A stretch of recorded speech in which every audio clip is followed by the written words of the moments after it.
أعوذ بالله السميع العليم من الشيطان الرجيم بسم الله الرحمن الرحيم الحمد لله رب العالمين وبه نستعين وصلى الله على سيدنا محمد وخاتم الطاهرين وعلى الله دائم أجمعين من الآن إلى قيام يوم الدين. La dernière fois, dans ma dernière vidéo, je vous avais dit que j'allais alterner. J'allais faire le premier épisode dans la prochaine vidéo de Saqifa Bani Saïda. En l'occurrence, il y aura 3 épisodes. Mais en fait, je me suis dit pourquoi je termine pas le sujet que j'avais déjà entamé de réfutation de Ilm al-Hadith. Donc aujourd'hui, c'est la dernière partie, soit des compagnons sincères de l'imam Hassan Askari alayhi salam. Les savants du Rijal ont déterminé 105 compagnons dans ceux que j'ai. Après, apparemment, il y a certains autres Rijaliyin qui donnent moins de compagnons. Sur les 105 compagnons, que j'ai trouvé des indices comme quoi ils ont été aimés par l'imam, ou bien ils ont joué un rôle important pour l'imam, j'en ai trouvé que 21. Ce qui fait à peu près 20% si je ne me trompe pas. Chose qui est vraiment un problème. Donc je vais commencer, donc je vais vous citer les 21 en biographie, et j'aurai terminé ce sujet. Le premier compagnon, Ibrahim ibn Abda. Chertoussi l'a mentionné parmi les compagnons des imams Al-Hadi et Al-Askari, salawatullah alayhima. Des lettres de l'imam Askari alayhi salam laissent apparaître qu'il jouissait d'un rang élevé auprès de lui. Abu Ishaq Ibrahim ibn Marziyar al-Ahwazi. Chertoussi l'a mentionné parmi les compagnons des imams Jawad alayhi salam et Al-Hadi alayhi salam. Al-Najashi dit qu'il avait rédigé un livre intitulé El-Bisharat, c'est-à-dire, donc on pourrait dire les bonnes nouvelles. El-Kashi rapporte d'après Mohammed ibn Ibrahim ibn Maziyar que son père, rendu aux affres de la mort, lui remit une somme d'argent, en même temps qu'une marque de reconnaissance, et que personne n'était au courant de cette affaire, hormis Allah, le Tout-Puissant. Puis son père lui dit de se rendre à Bagdad et de remettre cette somme à la personne qui lui montrerait une marque de reconnaissance identique. Rendu à Bagdad, il prit résidence dans un hôtel. Le jour suivant, une personne frappant à la porte, il demanda à son serviteur de voir de qui il s'agissait. Son serviteur lui dit qu'il s'agissait d'un homme très âgé. Lui ayant ordonné de le laisser entrer, l'homme se présenta du nom d'El-Omari. Il réclama la somme d'argent tout en montrant la marque de reconnaissance, ce que fit Mohammed ibn Ibrahim ibn Maziyar. Ce récit démontre qu'Ibrahim était bien un percepteur des fonds dus légalement à l'imam, alayhi salam, qu'il était donc digne de la confiance de l'imam. Il rapporta d'après les imams Abu al-Hassan al-Hadi alayhi salam et Abu Muhammad al-Askari, ainsi que d'après Ibn Abu Omer et d'autres. Ahmed ibn Muhammad, Sad ibn Abdullah, Abdullah ibn Jafar al-Imyari et d'autres rapportèrent d'après lui. Abu Hamid, Ahmed ibn Ibrahim al-Muraqi. Chertoussi l'a mentionné parmi les compagnons de l'imam Hassan Askari alayhi salam. Ibn Daoud dit de lui qu'il était digne d'éloge et qu'il jouissait d'un haut rang. Ahmed rapporte qu'Abu Jafar, Mohammed ibn Ahmed ibn Jafar al-Qummi al-Attar, en fit une description dans un courrier envoyé à l'imam alayhi salam et que celui-ci lui avait répondu: j'ai lu ta description concernant Abu Hamid. Que Dieu l'honore de son obéissance. Qu'Allah l'honore de son obéissance et apprécier son rang. Que Allah lui accorde une bonne fin sans qu'il ne cesse jamais de combler de ses faveurs et qu'il demeure son protecteur.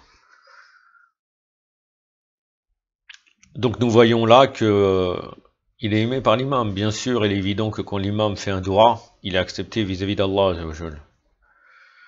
Donc, forcément, il a été aimé par l'imam. Et loué. Ahmed ibn Ishaq ibn Abdullah ibn Sa'd ibn Malik al-Ahwas al-Ashari al-Qawmi, représentant des gens de Qawm. Il rapporta des traditions d'après Abu Jafar,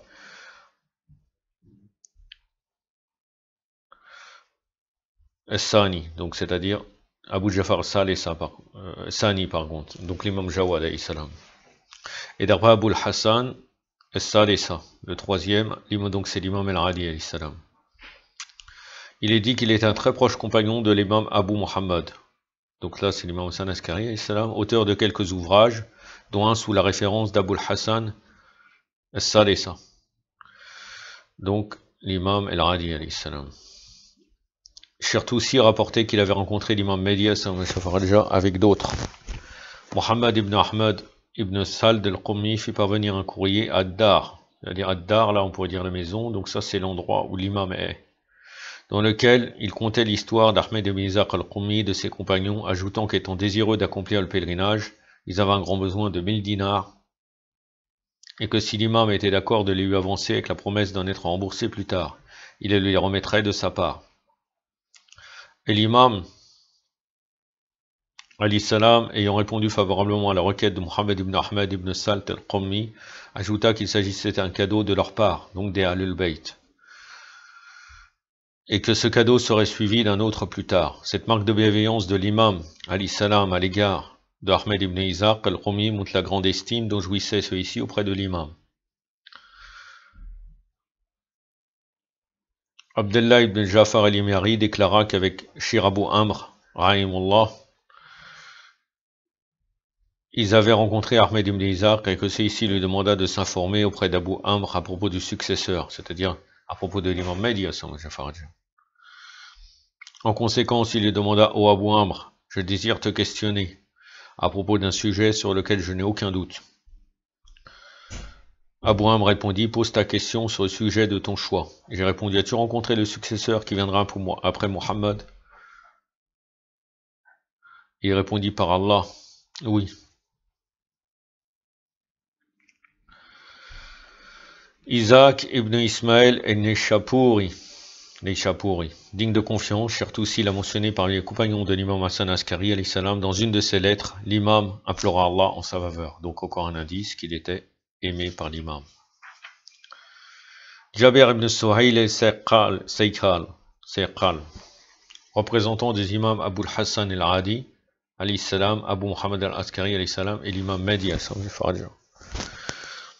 El-Hassan ibn Nadr, il faisait partie des gens de Qom et de ceux qui rencontrèrent l'imam Mehdi et qui assistèrent à ses miracles. Hafs ibn Amr al-Umari, Chertoussi l'a mentionné parmi les compagnons de l'imam Hassan Askari alayhi salam, compté parmi les meilleurs compagnons de l'imam. Isaac ibn Ismaël avait reçu un courrier de l'imam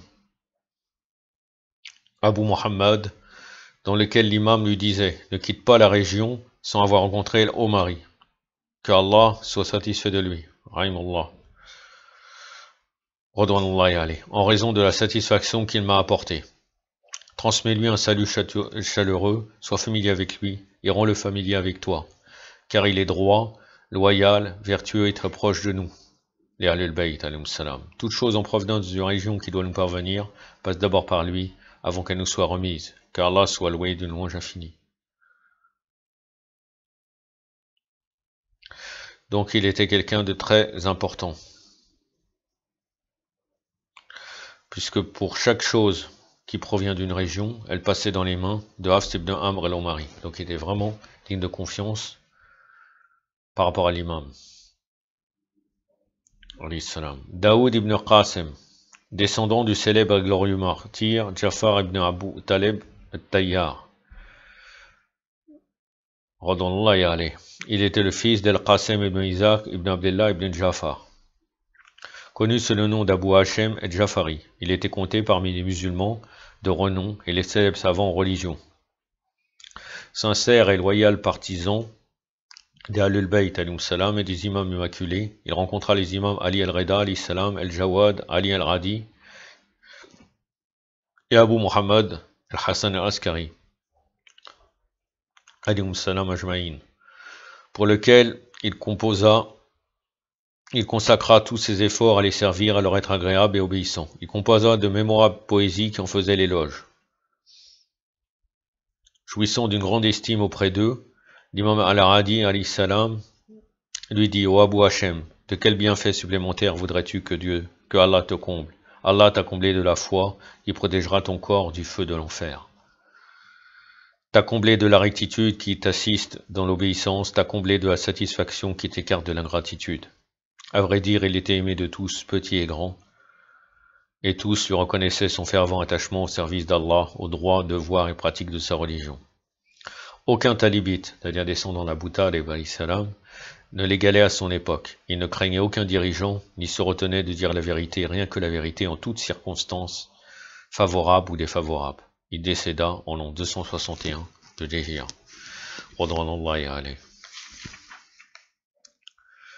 Abdelradim el-Hassani, le fameux Abdelradim el-Hassani.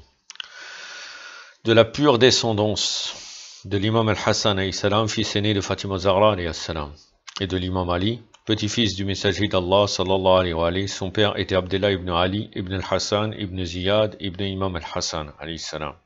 Chertoussi l'a mentionné parmi les compagnons de l'imam al-Askari.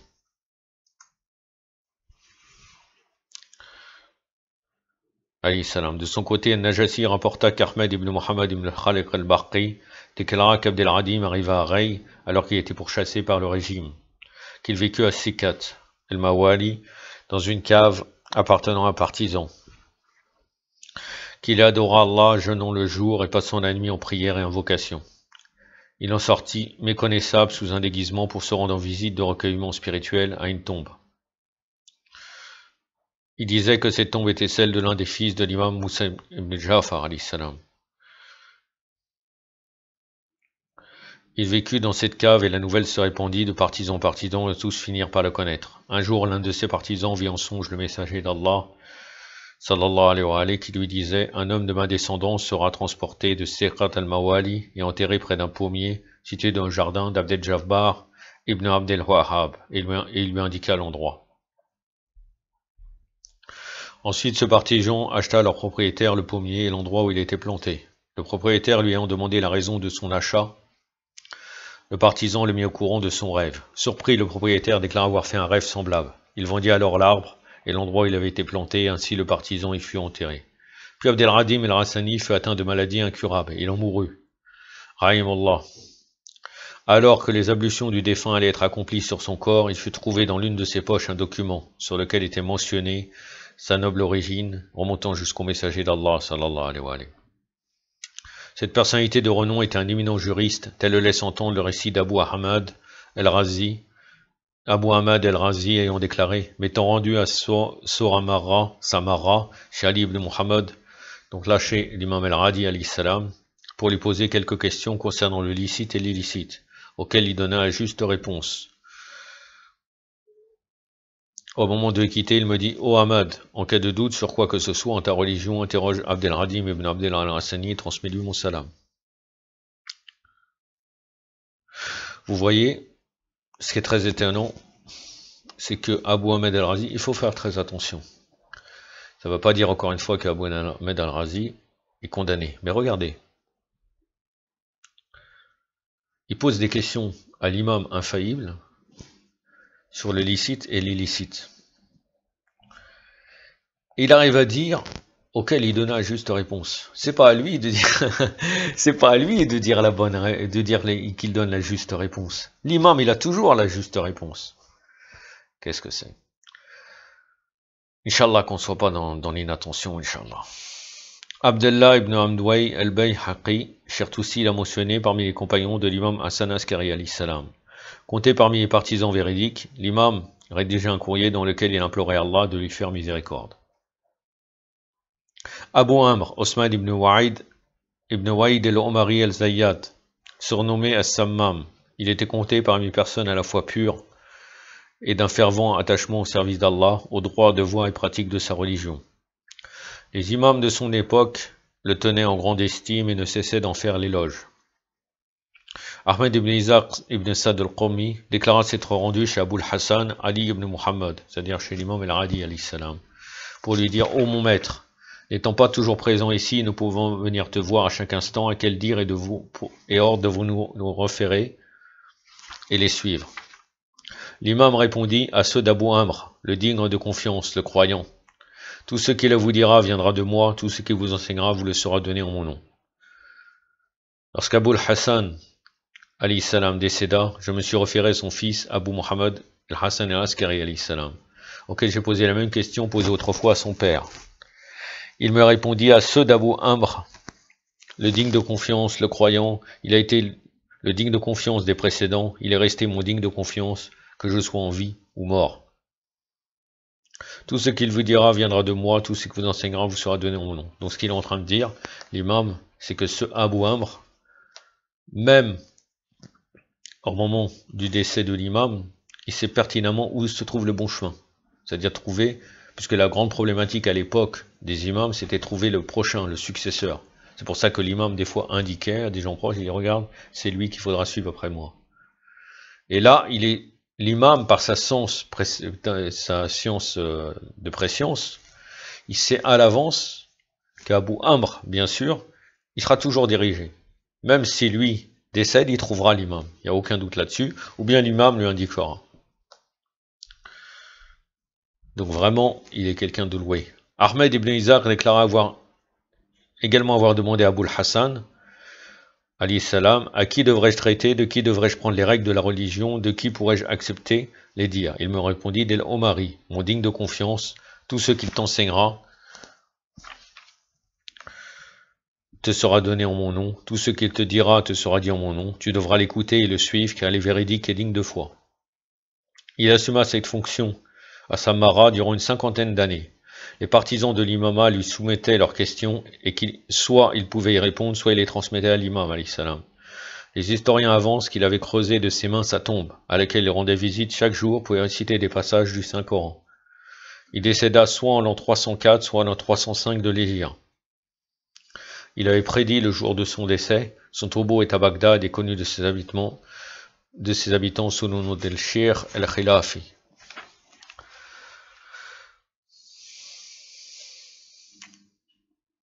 Ali ibn Bilal. Shir Toussi l'a mentionné parmi les compagnons de l'imam al-Hadi alayhi salam et de l'imam Hassan al-Askari. De son côté, Al-Najashi déclara qu'il était originaire de Bagdad et qu'il s'installa à Waset. Il rapporta d'après Abul Hassan al-Salisa, donc l'imam al-Hadi alayhi salam. Auteur d'un ouvrage dans un courrier de l'imam Hassan al-Askari adressé à Isaac, il est dit, ô Isaac, lis le livre nous concernant d'El-Bilali, que Allah l'ait en miséricorde. Car il est digne de confiance et digne de foi, il connaît ce qu'il doit faire. De son côté, El-Kashi déclare avoir trouvé un livre écrit de la main de Jibril ibn Ahmad, rapportant que Mohammed ibn Isa al-Yaqtini déclara que l'imam al-Hadi alayhi salam avait écrit Ali ibn Bilal en 232 de l'Hégire. Bismillah ar-Rahman ar-Rahim, grâce au nom d'Allah, le tout miséricordieux et le très miséricordieux. Je loue et glorifie Allah pour sa toute-puissance et miséricorde. Je l'implore de couvrir sa bénédiction et sa miséricorde, le prophète Mohammed sallallahu alayhi wa alayhi, et sa descendance. J'ai désigné Abu Ali à la fonction qu'occupait El-Hussein ibn Abdel Rabi', ainsi j'ai fait en vertu de son savoir que personne ne peut égaler. Du savoir d'Allah. Sachant que tu es le chef de ta région, j'ai désiré t'honorer en t'écrivant ce courrier sur le sujet. Tu devras lui obéir, lui remettre toutes les sommes que tu détiens, en informer mes serviteurs affranchis, leur recommander de s'y appliquer, que ce courrier le soutient et lui suffit pour nous soulager dans nos activités et pour signifier que nous sommes satisfaits de lui. En accomplissant cela, tu t'assureras la récompense d'Allah, et Allah donne à qui il veut. Il est le généreux donateur, qui donne par sa miséricorde, et tu es digne de la confiance d'Allah. J'ai rédigé ce courrier de ma main, je loue Allah sans fin. L'imam Ali al-Hadi alayhi salam envoie cette lettre à Ali ibn Bilal en raison de sa fiabilité, de sa loyauté, de son affection, sans limite portée au al-Bayt. L'imam, il sait très bien, il lui donne à qui il doit faire confiance, donc il lui donne, il dévoile certains secrets, puisqu'à l'époque, vous imaginez bien que c'était l'époque de la taqiyya. Et là, il dévoile vers qui il doit aller. Il rapporta d'après Mohammed ibn Ismail ibn Bazi et Mohammed ibn Ahmed ibn Yahya, rapporta d'après lui une tradition sur les bienfaits liés à la visite de recueillement spirituel, ziyara, faite par les croyants et sur la manière de l'accomplir.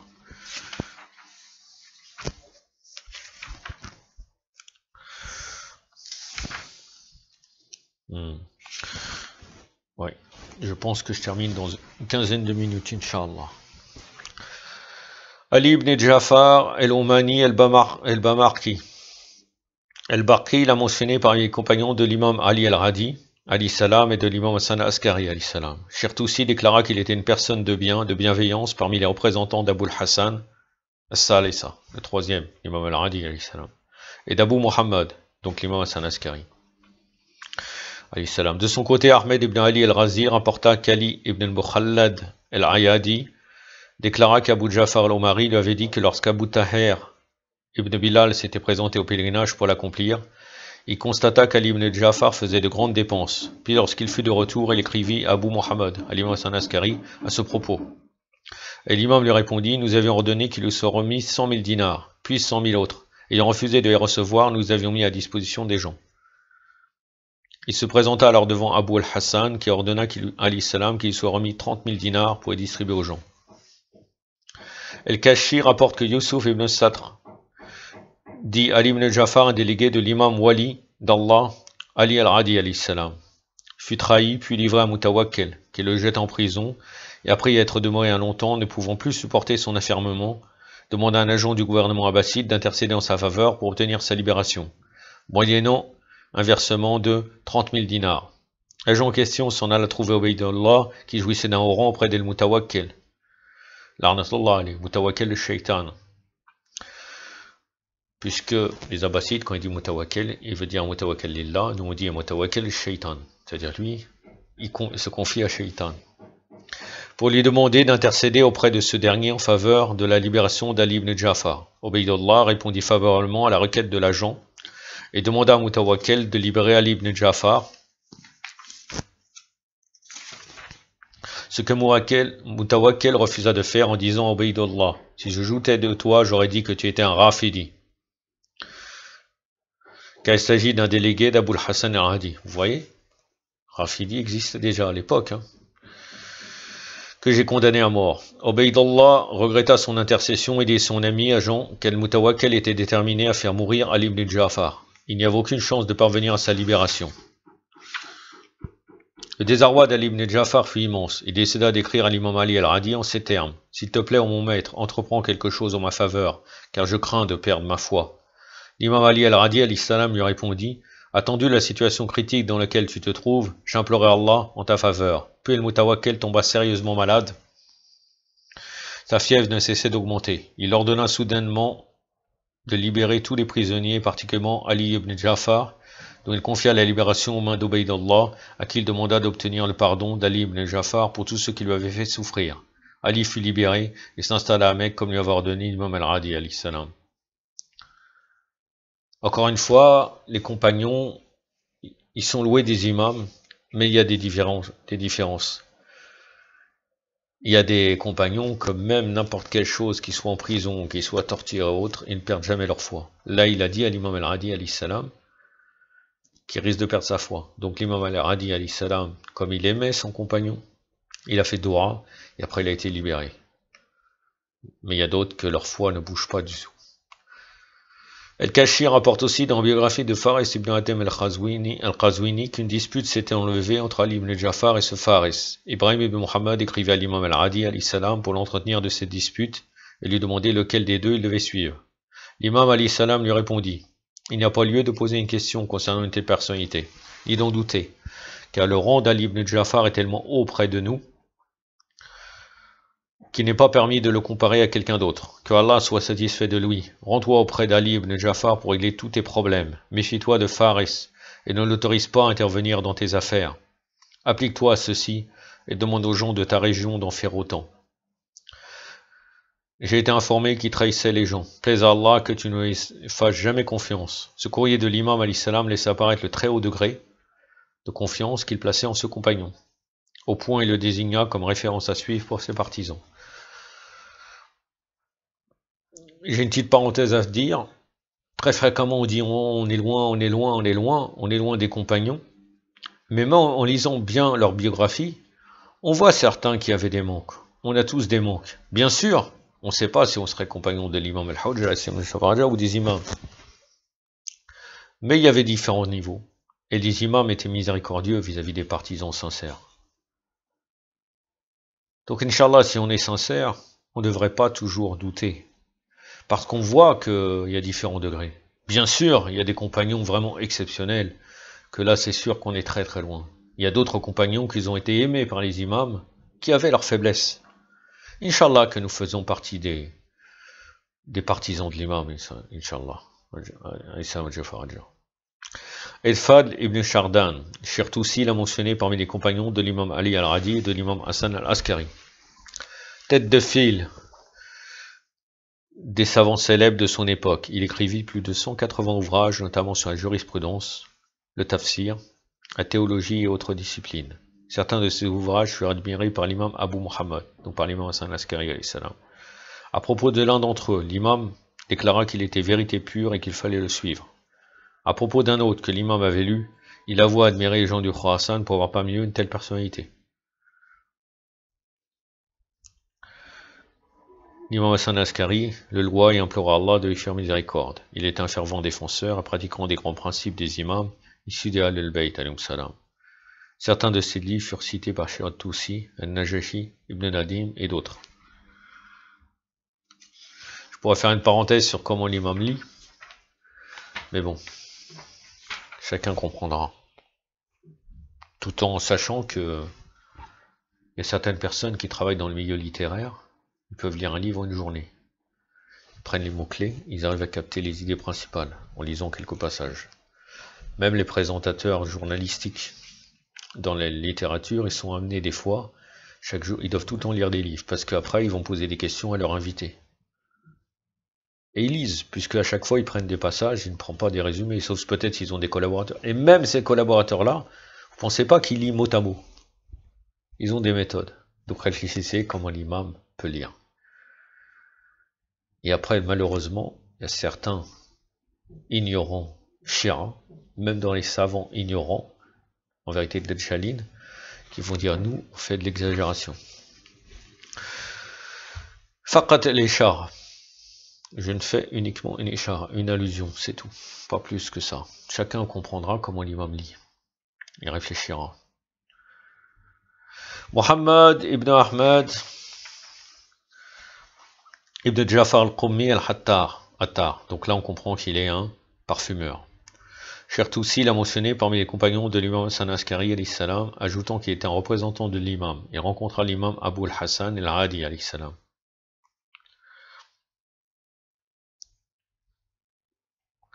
Abu Abdullah Muhammad ibn Ahmad ibn Naïm ibn Shaddan al-Nishapuri.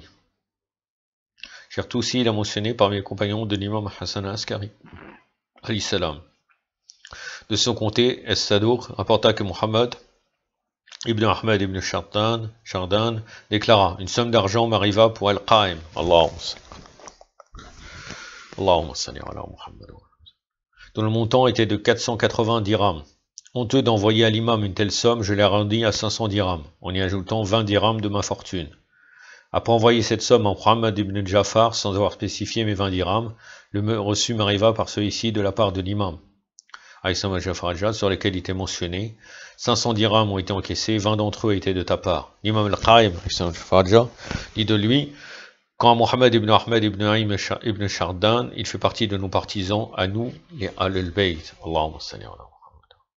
Muhammad ibn Ahmad al-Jafari al-Qummi, Shirtoussi l'a mentionné parmi les compagnons de l'imam Hassan al-Askari alayhi salam, ajoutant qu'il était un représentant de l'imam et qu'il avait rencontré l'imam Abu al-Hassan alayhi salam. Abu Jafar Muhammad ibn Osman el-Omari. Il me reste encore deux compagnons. Comme je vous ai dit, 35 minutes, Inch'Allah. Abu Jafar Muhammad ibn Osman el-Omari, digne de confiance et de foi. Il fut avec son père représentant de l'imam Mahdi. De nombreux récits ont été rapportés à propos de sa grandeur d'âme et de son rang élevé. Il a été rapporté qu'Ahmed ibn Izaq demanda à l'imam Abu Muhammad avec qui il pouvait traiter, prendre des règles religieuses et retenir ses dires, et que l'imam lui avait répondu d'El-Omari, sous-entendu Osman, et de son fils Muhammad. Ils sont véridiques et dignes de confiance.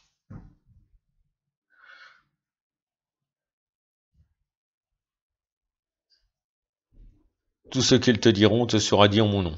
Un courrier de l'imam Mahdi Ali Salam al-Jafaraja arriva à Mohammed ibn Osman el-Omari en marque de grande consolation pour la mort de son père Osman, dans lequel l'imam Mahdi Ali Salam al-Jafaraja disait que Allah te récompense et te console de la meilleure manière. Tu es accablé, nous sommes aussi accablés. Son départ te rend malheureux et nous rend aussi malheureux. Que Allah soit satisfait de lui dans son ultime demeure. Ce fut pour le rendre pleinement heureux qu'Allah lui donna un fils comme toi, pour lui succéder après son décès, pour le remplacer et implorer la miséricorde d'Allah sur lui. Je déclare, la louange revient à Allah pour les âmes qui seront satisfaites de toi, et avec ce qu'il a placé en toi, qu'il te soutienne, te rende fort, qu'il t'accorde le triomphe, qu'il demande ton protecteur, qu'il demeure ton protecteur, ton gardien, et ta satisfaction. Que voulons-nous de plus quand nous avons ce droit de l'imam? Il est sûr que, forcément, il était agréé. Cher Sadouk, rapporta que Abdel ibn Jafar el-Imari déclara qu'un jour, elle demanda à Mohammed ibn Osman el-Omari s'il avait vu le maître de l'autorité, l'imam Mahdi. Il répondit oui. La dernière fois que j'ai vu, c'était la maison d'Allah, el-Kaaba, alors qu'il implorait, « Oh Allah, comble-moi de ce que tu m'as promis. » Mohammed ibn Osman déclara aussi, « Je l'ai vu s'accrocher à l'étoffe recouvrant la Kaaba et dire, « Oh Allah, exerce ta vengeance sur tes ennemis. » Il décéda en l'an 305 de l'Hégire. Abu Jafar, Mohammed ibn Osman Omari, décéda en l'an 305 de l'Hégire. Mohammed ibn Moussa Nishapuri, Chertoussi l'a mentionné parmi les compagnons de l'imam Hassan Askari, alayhi salam. L'imam lui confie un courrier à remettre à Ibrahim ibn Abda. Le dernier compagnon, Yaqub ibn Makouch, Chertoussi l'a mentionné parmi les compagnons de l'imam Hassan Askari, alayhi salam. Cher Sadouk rapporte que Yaqub ibn Makouch déclara s'être rendu chez Abu Muhammad el-Hassan ibn Ali, alayhi salam, pour lui demander au mon maître quel sera l'homme de cette autorité, sous-entendu de l'imama. Il me répondit de lever une teinture, ce que je fis. Alors un jeune garçon de 8 ou 10 ans arriva sur nous, puis s'assit sur la cuisse d'Abu Muhammad, alayhi salam. Enfin Abu Muhammad s'adressa de nouveau à moi et dit, il est ton homme. L'enfant d'un bon quitta la cuisse d'Abu Muhammad, lui disant, oh mon fils, va jusqu'au moment prescrit. L'enfant s'en alla alors que je le regardais. Abu Muhammad s'adressa de nouveau à moi et dit, oh Yaqub, parcours la demeure pour voir qui s'y trouve. Et je n'y ai trouvé personne. Parce que l'imam, à partir de l'âge de 5 ans, il est rentré dans la petite occultation.